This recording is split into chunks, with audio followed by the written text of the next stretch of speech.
Bonjour et bienvenue dans ce nouveau tuto sur Docker. Dans le dernier chapitre, on avait vu comment automatiser la création d'images avec un Dockerfile. Alors aujourd'hui, on va voir comment automatiser ce coup-ci la création de conteneurs. Alors Docker à l'installation est installé avec tout un tas d'outils, notamment l'outil Docker Compose. Alors Docker Compose, à une certaine époque, c'était un outil que l'on rajoutait à Docker. Maintenant, il est compris dedans directement. À l'installation, vous avez automatiquement Docker Compose.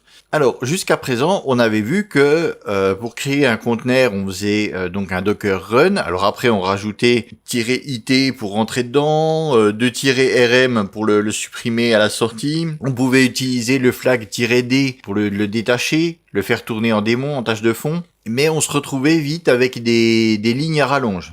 Quand on voulait partager des volumes, ouvrir des ports, on avait tout de suite un truc à rallonge. Et dans PowerShell, on a un historique des commandes, mais très souvent on retapait les commandes. Enfin, c'était un petit peu fastidieux. Donc déjà, à taper, ces lignes sont pas très pratiques. Et en plus, comme on l'a vu, quand on a fait un conteneur, quand on a utilisé deux conteneurs, le conteneur MySQL et le conteneur WordPress, donc on est obligé de démarrer un conteneur, puis après d'aller se plugger dessus avec l'autre conteneur. Donc c'est pas super pratique.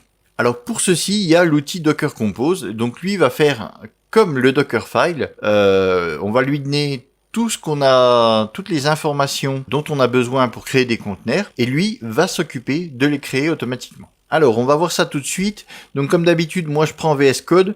Vous pouvez utiliser n'importe quel éditeur de texte, ça n'a pas d'incidence. Moi j'utilise VS Code habituellement, donc c'est pour ça que j'ai pris celui-ci. Donc allons-y. Tac. Alors je suis toujours dans mon fameux dossier g2./code/docker.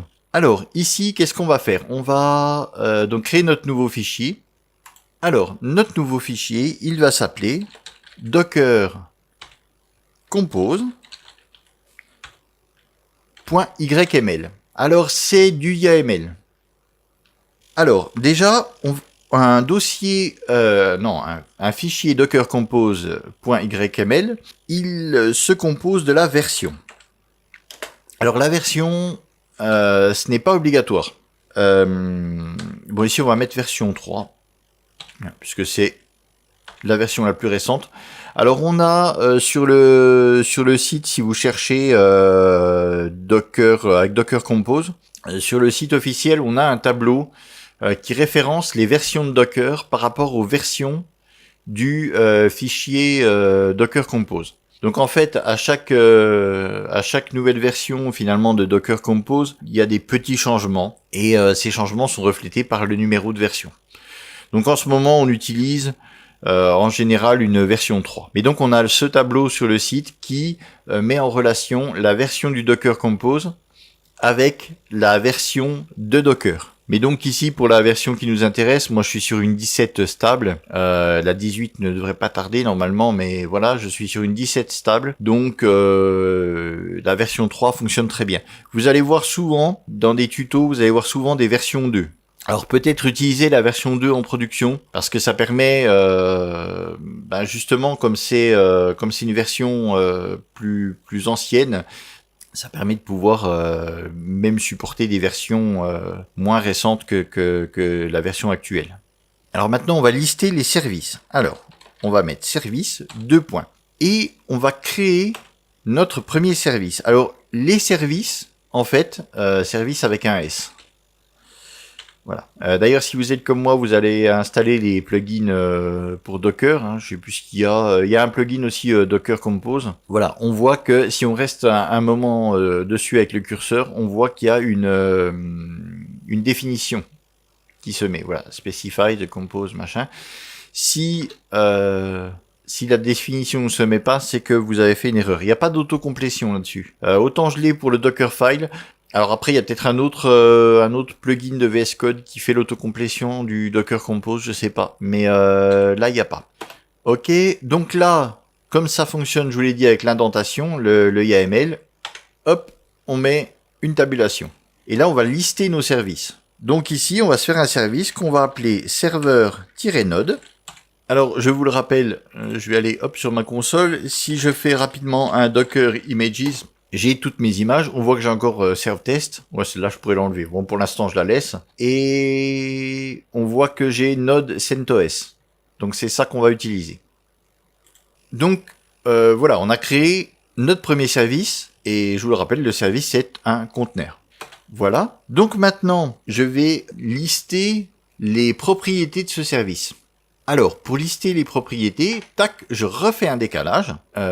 Donc en fait, on a les services. À l'intérieur des services, on a... Bon, alors là, on en aura qu'un. On en refera un tout à l'heure où on aura plusieurs services. Mais donc là, on aura un seul service qui sera désigné par serveur node. Et à l'intérieur... Donc je refais un décalage pour signifier qu'on est à l'intérieur de serveur node. Et là, je vais pouvoir lister mes propriétés.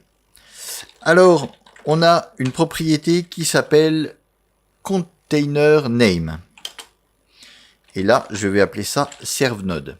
Alors, la différence entre ça et ça.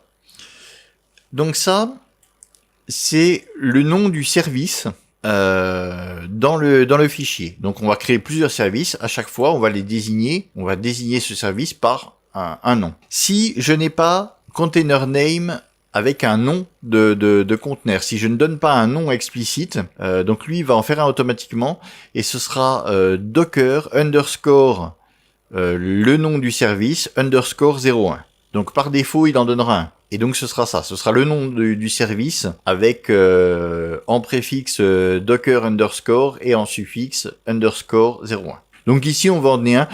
Donc ce n'est pas obligatoire, hein. Moi je le fais parce que je trouve ça plus propre, mais vous n'êtes pas obligé de donner un nom à votre conteneur. Ce qui est obligatoire quand on crée un conteneur, c'est de savoir sur quelle image on va se baser.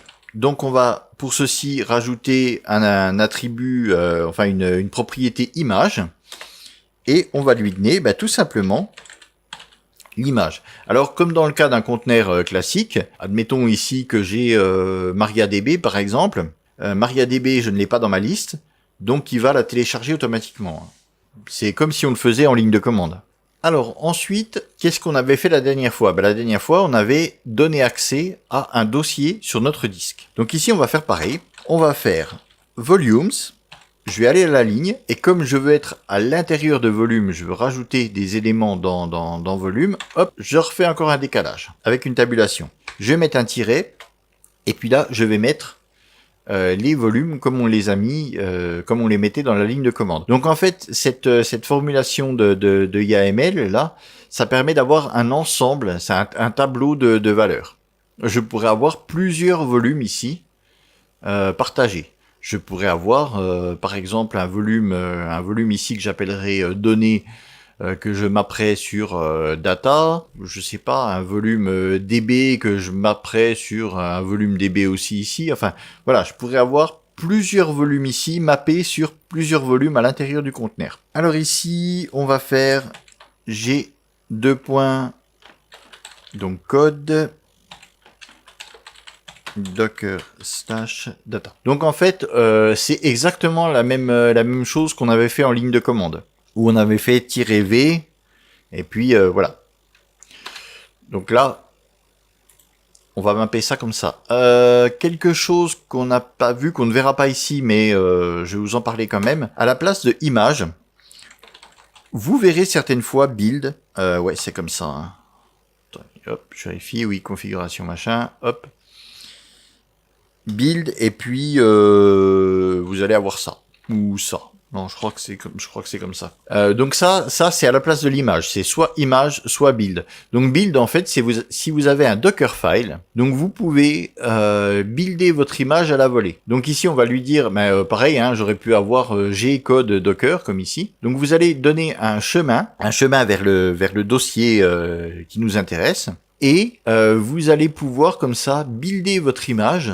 Si votre image n'existe pas et que vous avez un Dockerfile pour la fabriquer, vous allez pouvoir la fabriquer à la volée. Donc en fait, lui, ce qu'il va faire, il va builder votre image et après, il va construire un conteneur d'après cette image. Donc on voit que le Dockerfile et puis le fichier Docker Compose peuvent travailler ensemble. Donc on peut avoir comme ça des architectures assez compliquées qui sont créées comme ça à la volée. Donc voilà, ici on ne le verra pas, mais sachez que vous pouvez faire ça. On peut combiner le Dockerfile et le Docker Compose. Donc là, on va utiliser une image toute prête parce que c'est plus simple. Donc là, qu'est-ce que j'ai fait? J'ai bindé mon dossier physique sur le dossier, un dossier d'ailleurs qui sera créé, hein, comme avec la ligne de commande, ça fonctionne exactement pareil. Donc bindé sur un dossier dans notre conteneur. Ici, donc je redécale dans l'autre sens. Je vais ajouter, donc je vais laisser que ce dossier-là, hein, ce sera largement suffisant. Et comme on va faire tourner un petit serveur, eh bien il va falloir binder des ports. Alors pour ceci, on va faire port avec un S, et ça fonctionne comme les volumes, tac, à la ligne, un décalage, un tiret, espace. Et par contre, alors,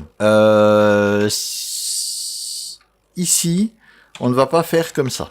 Alors j'avais déjà mis comme ça, et certaines fois ça a marché, et puis d'autres non. Donc je ne sais pas si c'est vraiment une bonne pratique, mais par contre dans la plupart de ce que j'ai vu, on va le mettre plutôt entre guillemets. Donc ça c'est la syntaxe qui revient le plus souvent. Mais au début j'avais oublié les guillemets, et puis ça a marché. Mais par contre dans le cadre de multi-conteneurs ça ne marchait pas. Donc les ports ici, on les mettra entre guillemets. Donc pareil, hein, le port physique, le port de ma machine sur lequel je vais me connecter en localhost, bindé sur le port du conteneur. Donc là, c'est exactement la même chose, si ce n'est que là, on le met entre guillemets, hein, mais c'est exactement la même chose que on avait avec les lignes de commande, ni plus ni moins. Alors là, c'est bien beau, mais mon conteneur va se lancer et il va s'arrêter tout de suite. Qu'est-ce qui fait que notre conteneur reste éveillé entre guillemets? Eh bien, quand on fait un Docker run, on l'a vu, on rajoutait le flag I et le flag T, bien souvent sous la même bannière, on va dire. Hein, c'est flag IT ou TI. Donc on dit qu'on veut avoir une interaction avec et une interaction via un terminal TTI. Donc ici, on n'a pas ce système de flag. Donc là, ce qui va se passer, c'est que quand je vais démarrer mon conteneur, eh bien, il va se lancer, et comme on lui a pas donné de tâche à exécuter, ben, il va s'arrêter, puisqu'il aura fini, puisqu'il n'a pas de tâche à faire, donc il va se lancer, puis il va s'arrêter directement. Alors pour ça, comme on n'a pas de flag, on a quand même des options. Alors on a stdin open, alors stdin open 2 points. Et c'est un booléen, donc on va le mettre à true. Donc ça, en fait, c'est l'équivalent du flag i. C'est ce qui va nous permettre de pouvoir nous connecter à l'entrée standard. Et on va faire TTI, 2 points, et on va le passer à true aussi. Donc par défaut, ces attributs, ils existent, mais ils sont à false. Donc et là maintenant mon conteneur, je vais pouvoir, comme si je faisais un docker run-it, je vais pouvoir me connecter dessus. Et bien donc voilà, on a fait notre premier conteneur.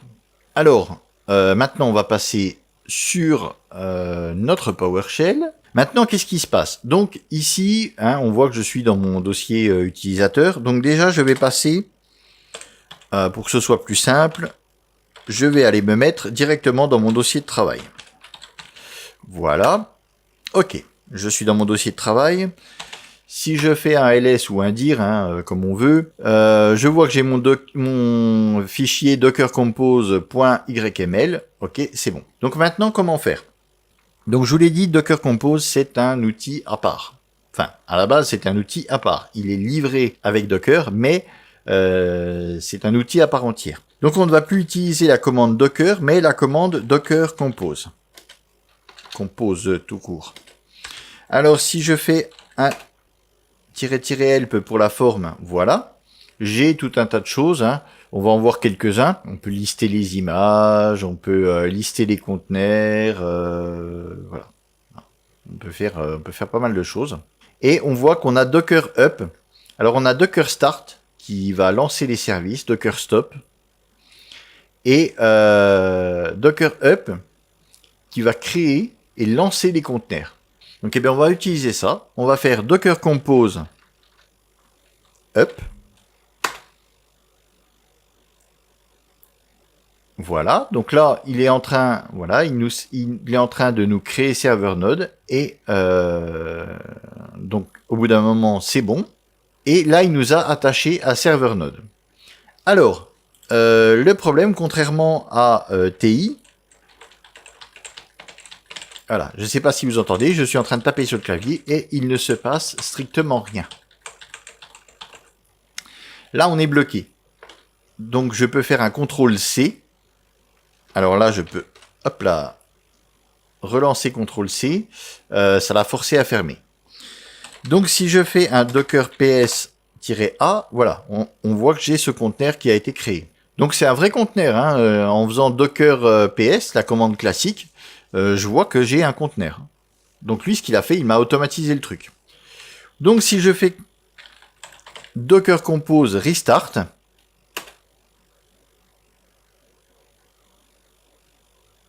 voilà. Donc là, il s'est relancé en tâche de fond.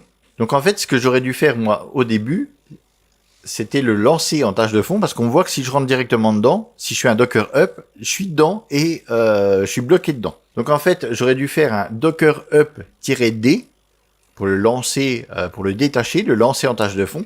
Et maintenant, je peux faire un docker attache, et puis je l'ai appelé serve-node.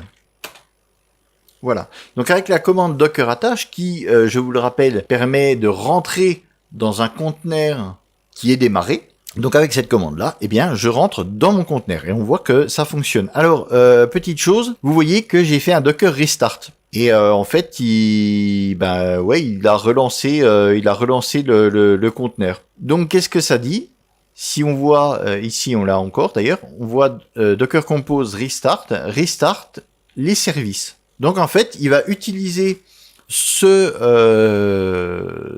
fichier Docker Compose qu'on a créé pour identifier les services et pour les relancer. Donc si vous voulez lancer un seul conteneur, on aurait fait un Docker Start Docker Start ou Restart. Ouais, Restart aussi, ça existe. Enfin bref. Donc on aurait démarré ce serveur node. Par contre, si j'avais un ensemble dans le Docker Compose, comme on le verra tout à l'heure, un ensemble de services, eh bien, en faisant Docker Compose Restart, il va me lancer tous les services en même temps. Ce qui est très pratique, puisque dans le cadre d'une installation, comme on va la faire tout à l'heure, où on a deux conteneurs, on sera obligé de les lancer en même temps. Donc on voit ici qu'il n'y a rien à spécifier, tout est écrit finalement dans le Docker Compose, dans le fichier qu'on a créé à l'instant. Donc je suis dans mon conteneur. Si maintenant je fais je vais faire un ls, hop. Alors je vois que j'ai mon dossier data ici présent. Je vais faire un cd data. Je fais un ls. Je vois que j'ai mes fichiers qui correspondent à ce que j'ai là-dedans. Donc c'est cool, ça fonctionne.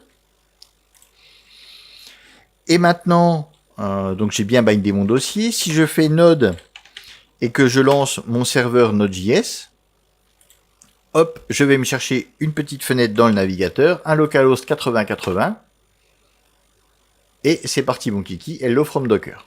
Donc là, on voit que tout fonctionne comme la dernière fois. Sauf que j'ai juste eu à faire un Docker Compose up, et puis ça s'est fait tout seul.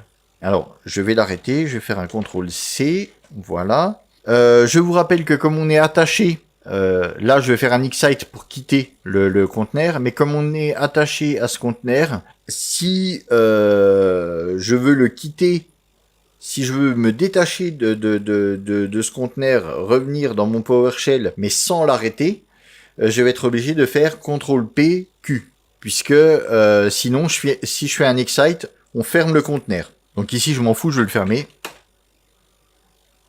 Voilà. Maintenant, alors je peux faire aussi un... Alors non, je vais faire déjà un docker ps-a. Donc je vois que mon conteneur, il est arrêté. On a aussi un docker compose ps.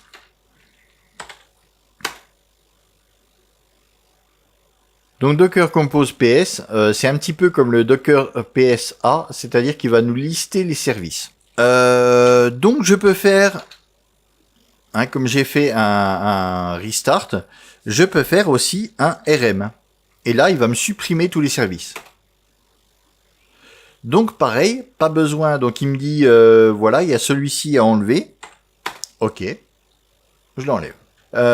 Donc là, pas besoin de mettre le nom des services. Lui, automatiquement, il va m'enlever tous les services en me demandant quand même si je suis sûr avant. Donc en fait, Docker Compose, c'est pour travailler sur des groupes. Alors que Docker, ça va être pour travailler conteneur par conteneur. Et Docker Compose, lui, ça va être vraiment pour des groupes de conteneurs. Alors justement, passons à un groupe de conteneurs. Alors on va faire quelque chose de tout simple. Hein. On va se créer un Docker Compose YML pour faire ce qu'on avait déjà fait avec les liens. On va se lancer une installation de WordPress. Alors, hop, voilà. Je repars d'ici.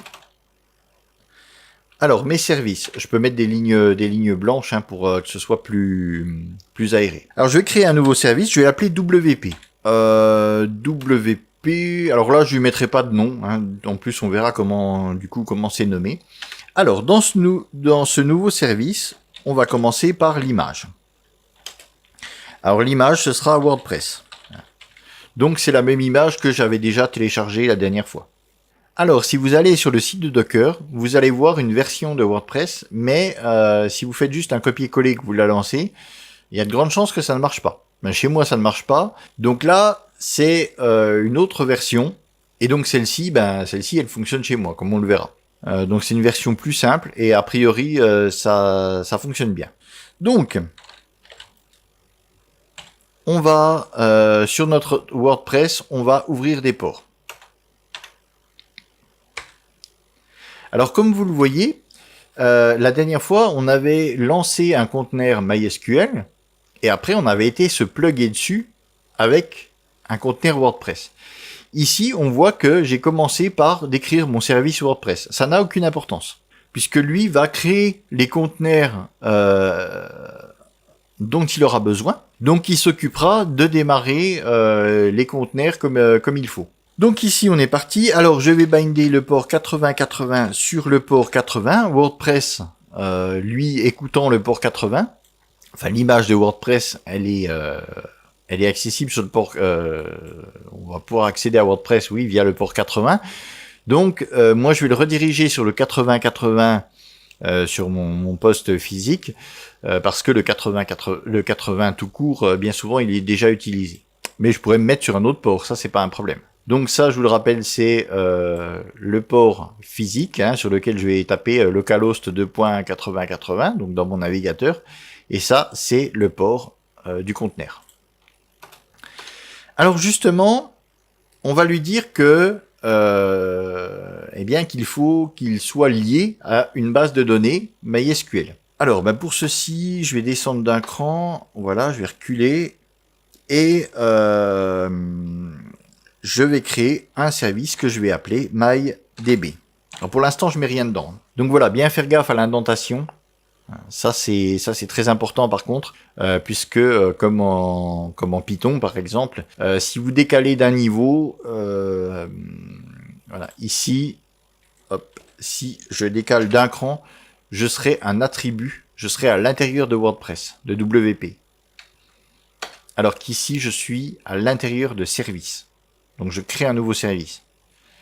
Donc ça c'est un truc quand on n'est pas habitué à ce genre de fichiers, on peut avoir aussi des erreurs qui sont dues bêtement à une mauvaise indentation. Donc voilà, là-dedans je créerai mon service avec ma base de données. Pour l'instant je mets rien dedans, je le remplirai après. Donc ici on ne va pas utiliser links. Pour lui dire qu'on va se plugger à un autre service, on va utiliser la commande qui s'appelle depends on _on. Voilà. Qui dépend de. Voilà. Donc en fait, on va spécifier le nom d'un service duquel dépend ce conteneur-là. Donc lui, il va dépendre de la base de données MyDB. Alors, on le voit avec le tiret, et on voit que service, il y a un S, donc on peut dépendre de plusieurs services. On peut être connecter à plusieurs conteneurs. Donc, vous voyez un petit peu le truc. Là, on va pouvoir se connecter à plusieurs conteneurs. Et ici, si je veux, celui-ci pourra aussi se connecter à d'autres conteneurs. Donc, on peut avoir comme ça un ensemble de conteneurs vraiment très complexes. Bon, ici, on va faire très simple, on n'en aura que 2. Mais on peut pousser le concept assez loin. On pourrait donc utiliser celui-ci pour la base de données. On pourrait utiliser d'autres services. On pourrait avoir un ensemble de microservices accessibles via une page WordPress. Avoir une application web, par exemple, qu'on pourrait accéder via la page WordPress, mais qui tournerait dans un autre conteneur. Enfin, on peut vraiment faire des architectures très très compliquées. Et donc une fois de plus, on prend ce fichier, on le balance sur le serveur, on fait un coup de Docker Compose up, et puis hop, tout se met en place. Donc ça permet vraiment de construire des architectures très très compliquées, et après finalement de déployer le truc très simplement. Donc voilà. On a fait le lien avec cette base-là. En fait, on lui dit qu'on dépend de cette base-là. Donc, lui, il va aller s'accrocher à elle. Alors, justement, à ce propos de dépendre, on va avoir environment qui sera une série de variables d'environnement. Alors, voilà.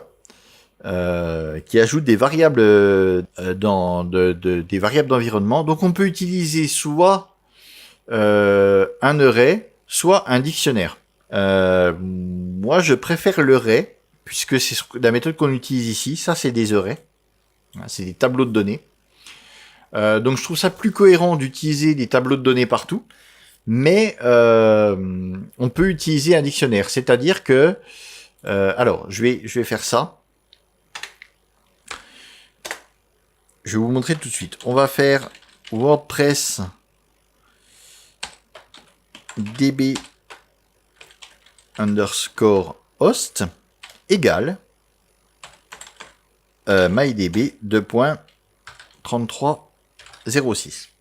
Donc ça c'est la syntaxe d'un tableau. Donc on lui dit que hop, cette variable, un petit peu comme on l'utiliserait dans une ligne de commande, cette variable là, elle est égale à cette valeur là. Et la syntaxe dictionnaire, c'est en fait celle-ci. C'est exactement ça.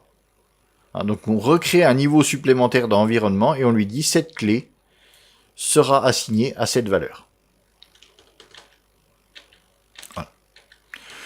Donc, pour en revenir à cette fameuse variable d'environnement. Ici, avec WordPress DBhost, donc ça c'est pareil, je le sors pas de mon chapeau magique. Ça, c'est quelque chose que vous allez trouver, la liste de ces variables-là, vous allez la trouver sur le Docker Hub, sur l'image WordPress. Il y a tout un tas de variables d'environnement que vous pouvez setter ou pas. Certaines ne sont pas obligatoires. Donc, reprenons ce qui va se passer. Donc ici, on va lui dire qu'on dépend de ce service MyDB, qui sera un service MySQL. Mais pour l'instant, on s'en fout. Ce sera, voilà. Ce qu'il faut savoir, c'est que c'est la base de données. On va lui dire qu'on dépend de celui-ci. Par contre, il va pas, il va pas s'y connecter automatiquement. Le depends on lui permettra, les conteneurs, comme je l'avais déjà dit, ils sont persuadés que quand vous démarrez un conteneur, il est persuadé qu'il est tout seul. Il est complètement isolé.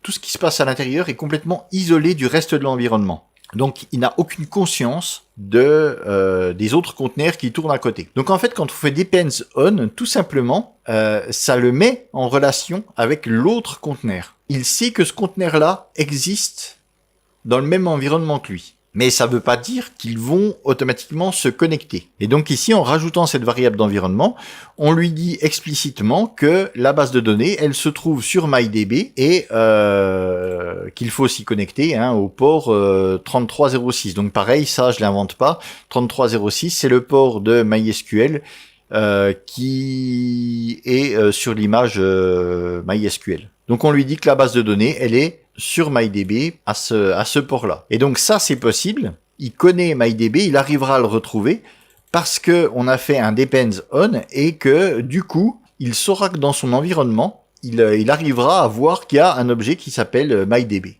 Donc grosso merdo, quand on fait un depends on, c'est comme si ces deux conteneurs n'en faisaient qu'un. Tous ces services-là auront conscience que tous les process là-dedans auront conscience que là-dedans il y a d'autres process.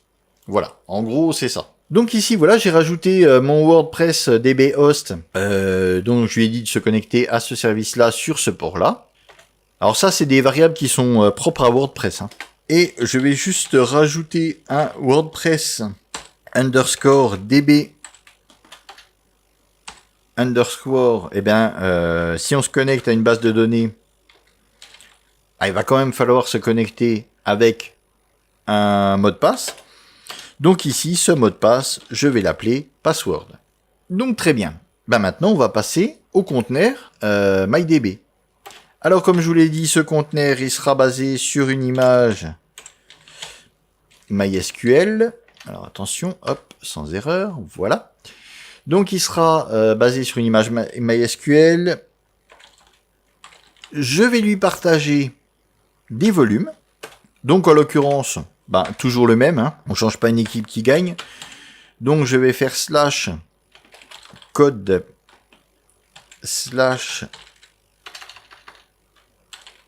docker. Et donc là, on est d'accord qu'on va partager ce dossier avec un conteneur MySQL. Donc nous, qu'est-ce qu'on veut faire ici? On veut stocker la base de données. On va stocker toutes les données. Donc là-dedans, lui, MySQL, il va mettre tout un tas de fichiers. Donc je vais pas le stocker à la racine de Docker parce que je vais avoir un tas de fichiers et puis ça va être un bazar pas possible. Donc je vais lui créer son propre dossier. Donc pour ça, je vais mettre un dossier que je vais appeler DB. Ouais, je vais appeler ça DB, tout court. Donc vous allez me dire, ce dossier il n'existe pas. Eh bien, on s'en fout complètement, puisque lui, ce qu'il va faire, il va, s'il n'existe pas, tant sur le conteneur que dans un dossier physique, eh bien, il va le créer. Si le dossier n'existe pas, hop, il s'en fout, il le crée. Donc ici, je vais lui demander de créer un dossier DB. Donc comme la dernière fois, on va se mettre sur var lib. Dans le dossier var, donc à la racine, dossier var, sous-dossier lib, sous-dossier MySQL. C'est là que sont stockées les données. Donc on va binder ce dossier-là sur ce dossier-là. Donc pareil, je vous le rappelle, on l'avait déjà vu dans la vidéo où on avait fait les liens entre deux conteneurs. Ce conteneur-là, ce dossier-là, c'est pareil dans la documentation de l'image MySQL. C'est dans celui-ci que sont stockées les données. Donc elles seront automatiquement copiées ici. Donc ça c'est pour les volumes. Alors qu'est-ce qu'on va faire pour les volumes? On va faire environment et voilà, hop, un décalage, un tiret, un espace. Et donc on va rajouter juste une variable d'environnement, la MySQL root password. Donc ça c'est ce qu'on avait fait aussi la dernière fois. Et justement, ce password, on va l'appeler password, comme celui-ci. Alors, on va rajouter restart, always. Donc, par défaut, c'est non. Nous, on va le mettre sur toujours, c'est-à-dire que là, si notre conteneur s'arrête, il redémarrera. Alors, pourquoi ça? Parce que si on ne met pas restart always, ce qui va se passer, le temps que grosso merdo, MySQL ne sera pas lancé en même temps, les conteneurs vont être créés, ils ne vont pas être lancés forcément en même temps, et MySQL ne travaillant pas, il risque de s'arrêter avant WordPress. Et donc WordPress, il ne pourra pas s'accrocher à la base de données, puisque celle-ci sera arrêtée. Donc il va générer une erreur. Et la base de données, elle ne continuera pas, puisqu'elle n'aura rien à faire. Donc ce qui va se passer ici, en gros, c'est que la base de données, elle risque de s'arrêter plusieurs fois parce qu'elle a rien à faire. Et quand WordPress sera opérationnel et essaiera de se connecter à la base de données, eh bien, lui essaiera de se connecter, pareil, en boucle. Et puis la base de données va démarrer en boucle. Donc à un moment, WordPress s'apercevra que, donc à un moment, les deux seront en route en même temps. Et donc là, ça va accrocher et ça va pouvoir partir. Donc en gros, c'est comme ça que ça fonctionne. Donc pour MySQL, il faut mettre Restart Always. On est obligé pour avoir ce fonctionnement-là. Alors, là, on avait vu les services. Maintenant, si je redescends encore, alors voilà, je vais séparer. Maintenant, je vais au niveau le plus bas et on va ajouter quelque chose de nouveau. Si on fait ça, on n'aura pas de persistance des données. D'ailleurs, je crois même qu'on aura une erreur. On va rajouter quelque chose qui s'appelle volume et on va faire comme ça. On va ajouter le nom du volume. Alors, nous, notre volume, on a dit que c'était dB. On va faire dB, 2 points, et on laisse comme ça. Donc en fait, il faudra lister les volumes qui seront les volumes extérieurs qui seront montés. Franchement, je pourrais pas vous dire pourquoi. Mais voilà, on est obligé, même si on les a déclarés ici, on est obligé de lister tous les volumes externes, les volumes physiques, entre guillemets. Donc les volumes qui sont sur le poste hôte. Sinon, on ne pourra pas faire le binding. Il faut absolument les lister. Et en fait, on les liste, voilà, avec une paire, donc un dictionnaire, hein, un ensemble clé-valeur comme on a utilisé jusqu'à présent. Sauf que en valeur, on lui met rien. Voilà. Je sais que c'est un peu bizarre, mais ils ne sont pas listés automatiquement. Donc voilà, il faut les lister à part. Donc vous ne mettez même pas de chemin, hein, puisqu'on voit ici, là j'ai un chemin complet. On ne met pas de chemin. Il faut simplement, voilà, les lister. Lui dire qu'il y a ces volumes-là qui seront utilisés. Donc, eh bien, très bien. On a seté tout ce qu'il fallait setter. Donc, on va pouvoir lancer ce truc-là. Alors, hop, de retour sur ma console. Je vais faire un CLS parce que là, il y en a plein de trucs.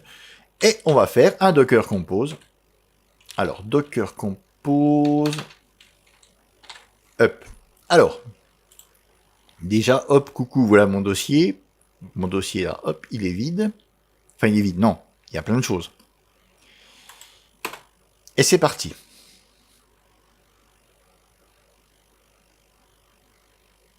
Est-ce que j'ai bien enregistré? Voilà.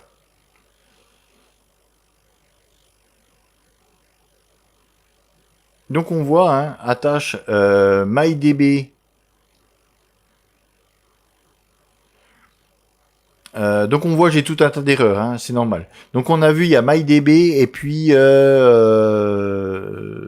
sais plus comment il a appelé ça. On a des warnings, on a machin, tout ça.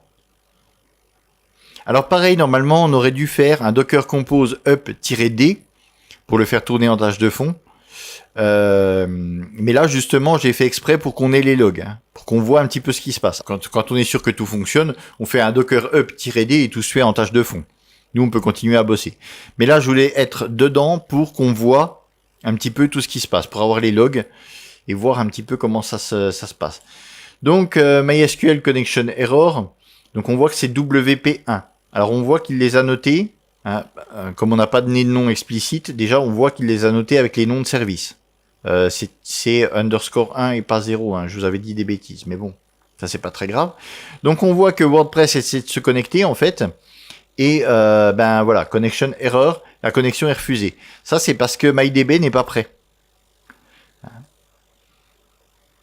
Donc c'est pour ça que je vous avais dit le Restart Always, parce que tout ne sera pas lancé forcément dans le bon ordre, ou en même temps, ou voilà. Donc en fait, ma base, vous voyez, il lance les deux, il lance MyDB puis le WordPress. Donc il lance bien MyDB parce que WordPress dépend de MyDB, donc il le lance en premier.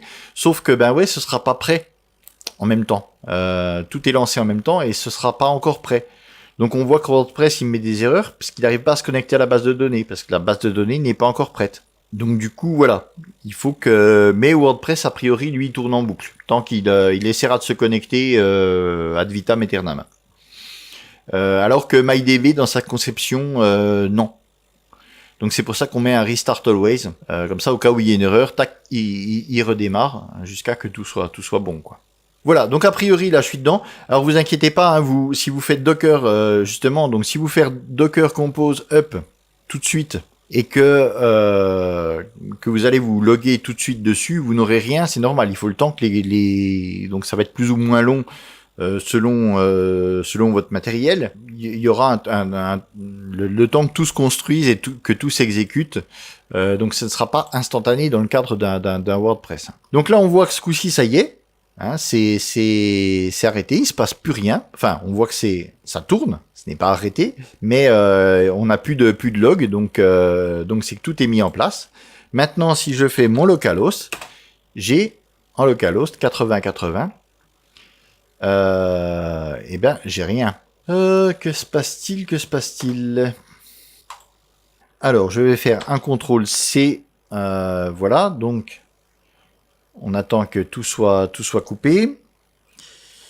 Je vais faire un Docker. Bon, je vais aller le chercher. Docker Compose RM pour tout enlever. Donc là, on voit qu'il va m'enlever les deux. Il me dit le Docker machin et le donc WP et MyDB. Ok, je vais aller revoir là. Donc est-ce que ça viendrait pas de mes ports? Donc je vais mettre 54-54 par exemple sur le port 80 et je vais relancer le truc. On verra bien ce que ça dit. Alors Docker Compose up.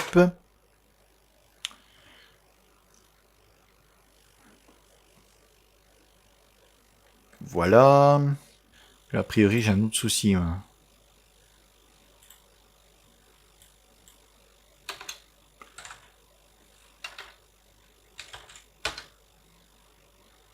Non, non, c'est bon. Donc voilà. Donc oui, je pense que... Alors, ouais, voilà. Donc je pense que c'était simplement parce que j'ai peut-être encore quelque chose qui tourne en tâche de fond, que j'ai mal arrêté, ou... Enfin, bref. Voilà. Donc c'était vraiment...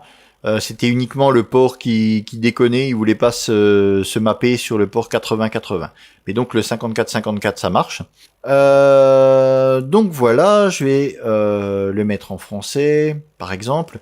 Le titre du site, ça va s'appeler titre du site. Non, allez. On va s'appeler test Docker Compose. L'identifiant, ça va être admin. Le mot de passe, on va mettre admin.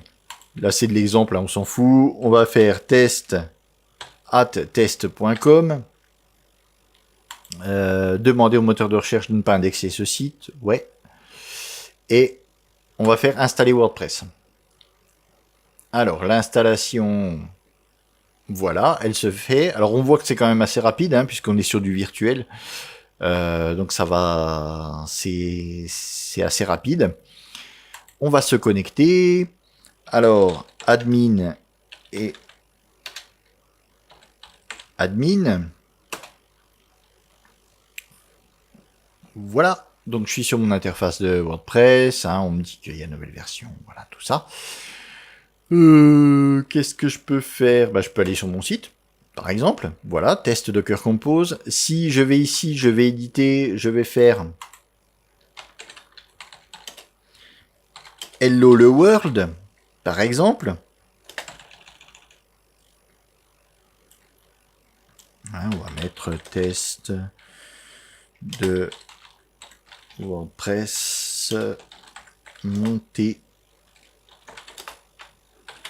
avec Docker Compose. Voilà. Par exemple, on s'en fout. Hein. Hop, mettre à jour. Si je retourne sur le site, voilà. Ok. Se déconnecter. Donc là, c'est bien.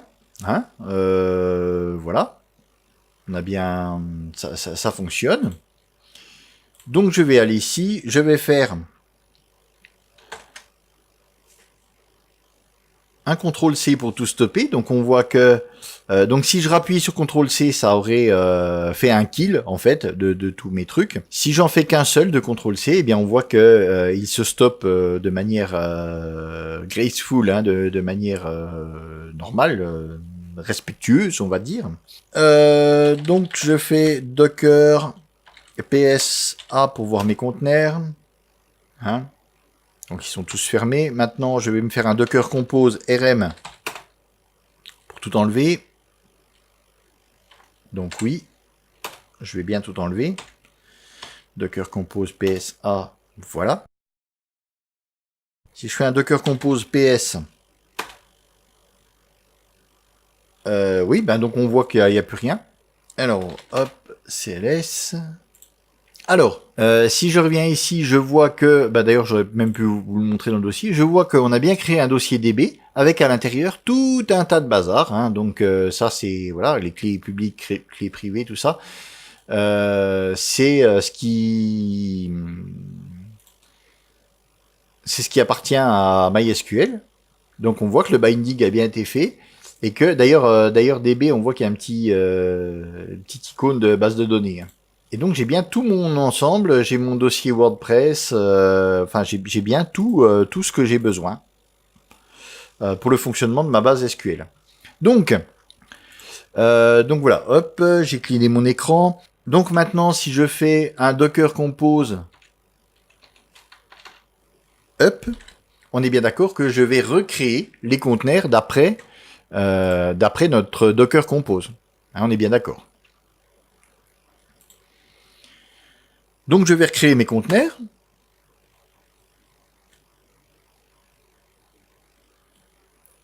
Voilà, tout se lance. Alors est-ce que... Ouais, a priori, hein, on est déjà sur le truc.